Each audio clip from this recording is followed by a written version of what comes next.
Seijiro Takeshita joins me now live from Shizuoka in Japan. He's a professor at the School of Management and Information at the University of Shizuoka. Welcome to TRT World. So we understand that North Korea has fired a suspected long-range missile which flew, we believe, for 74 minutes. Now, if this is confirmed, if it's true, how significant is this? Because there are media reports saying that this is now the longest flight time ever recorded.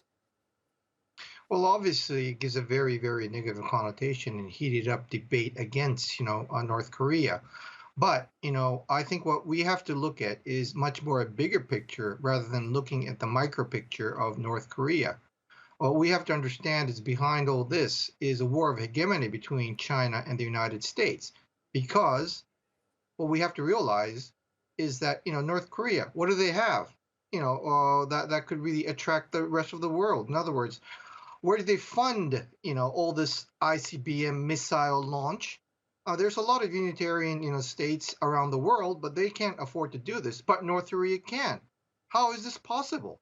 Well, they do not have any commodity or services that attracts anybody. How is it possible, Seijiro?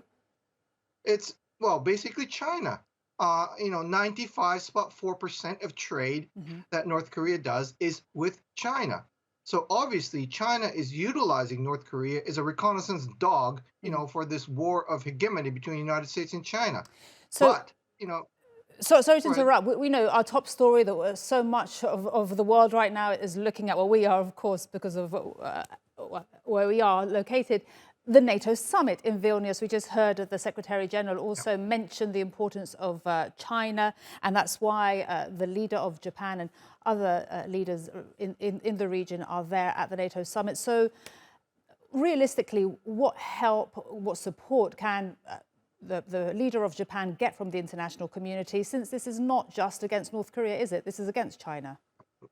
Absolutely. This is, well, in a bigger picture, it's basically a war between, free world versus, unitarian states like that of, Russia and China. And it's becoming a very, very fierce fight because we've got, transactional 25 who does not belong to either of the parties, for example, like India, for example, who have not really decided which, side they want to be on. But it's very, very clear for countries like Japan, who is under the umbrella, who is the allies of this free world, would like to sustain the momentum of, this free world that's been giving a very good benefit from globalization in the past 50 years. So now the timing of this, why is North Korea doing this? Because there were, of course, reports that US spy planes had violated its airspace, and the US is planning to, again, reports to deploy nuclear missile submarines near the waters of North Korea. Is that a provocation? Is this why it's done it? Because the last time it launched a missile of this nature was in April. Well, as you just reported, it's a bit of a tit for tat. It's quite true that because of the aggression by China is rising, we've got a lot of coalition with the United States, with Korea and Japan. Therefore, China is obviously getting quite frustrated. They need to use somebody to utilize in order to attract and distract, these coalition that, this free world nation is trying to make. And obviously, North Korea is one of them. But what they have to realize is they're really playing with fire because North Korea could alter their course quite easily. They might be a good reconnaissance dog, but they're also a mad dog. So that's, what I think the Chinese authorities really has to realize, that they're really playing with fire.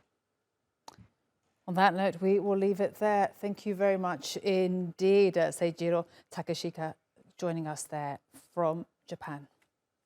Thank you.